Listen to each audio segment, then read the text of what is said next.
Okay, so if I'm the this morning, who can buy reason pattern currently that na madam that I've not been talking about Ebuka Obi and Zion ministry in recent time.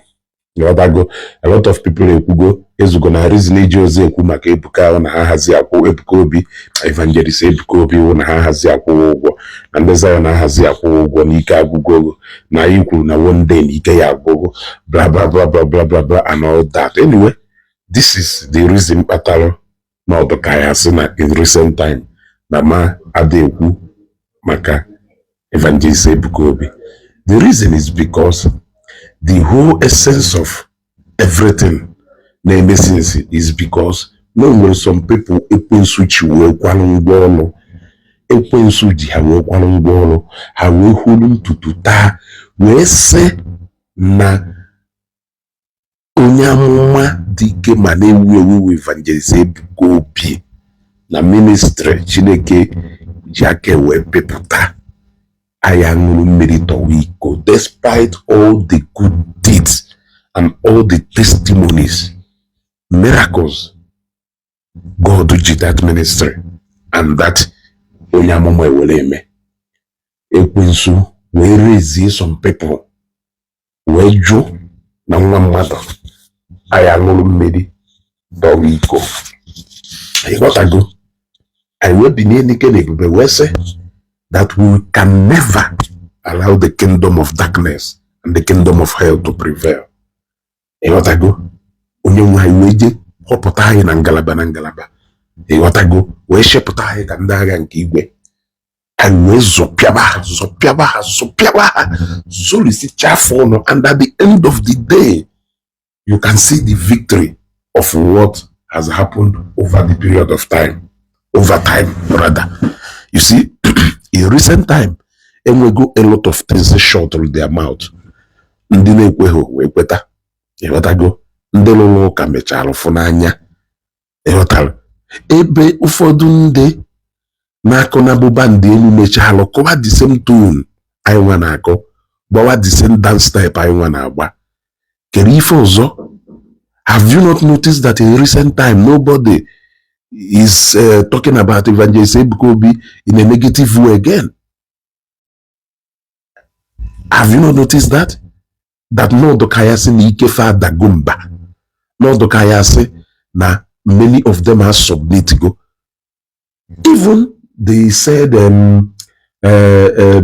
Lovett issue that came up the other time about Lovett going to another church. Did you see it fly?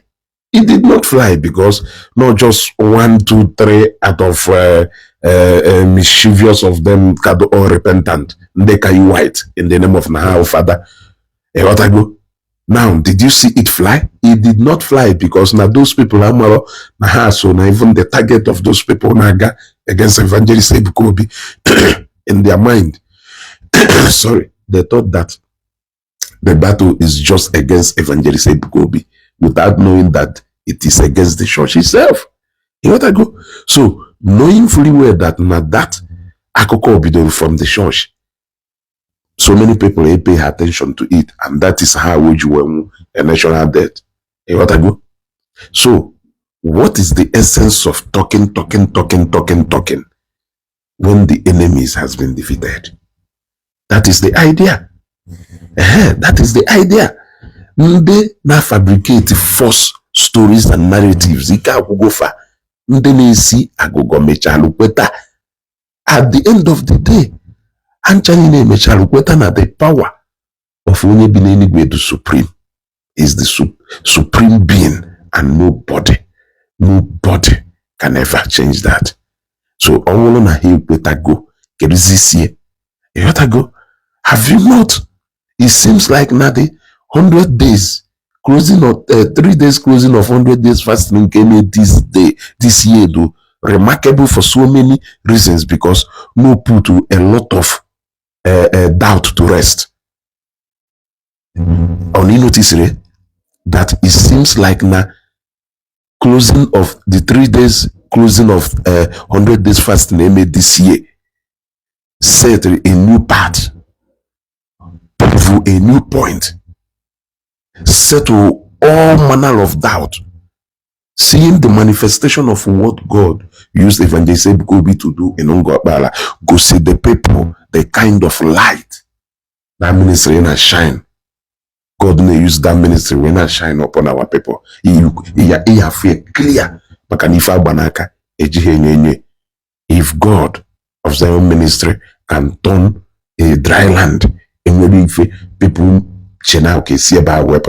turn into a fortune land where many people go and dig gold. What else do you think that God of Zion cannot do? So it settles a lot of things. So many doubts was cleared. So many issues to settled. Many people, the greater percentage and number of them, water exactly na yebulieba netiono nifaine eku balaba. And that is why you, in recent time, you in fact, when you talk about Evangelist Ebuka Obi now, there are more people here after you who are not even Zionite. Even some of them, are also beating his band for him. So, and the many people are accept to go that this is the reality. So, since they are no more alleged, what is the essence of talking?